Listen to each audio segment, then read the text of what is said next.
ડાંગમાં આહવા સબ જેલમાંથી ફરાર થયેલા બે આરોપીઓમાંથી એક આરોપીને પોલીસે ઝડપી લીધો। ગિરીશ બાગુલ અને વિજય ઘુમ 4 તારીખે રાત્રે સબ જેલમાં હતા।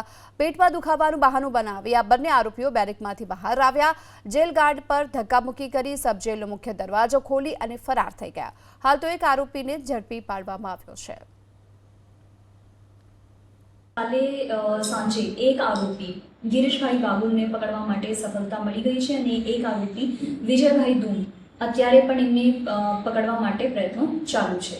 આ એક આરોપીને પકડવા માટે આપણે ડાંગ જિલ્લાના જો લોકો છે એમને પણ બહુ મદદ કરી છે। એમના પણ ડાંગ જિલ્લા પોલીસ આભારી છે અને બીજાની જો શોધખોળ ચાલુ છે એના માટે પણ બધાથી મારી રિક્વેસ્ટ છે કે કોઈ પણ માહિતી મળે તો 112 ઉપર તમે ડાયલ કરી શકો અથવા તો મારા મોબાઈલ નંબર છે 99 એના ઉપર પણ તમે માહિતી આપી શકો છો।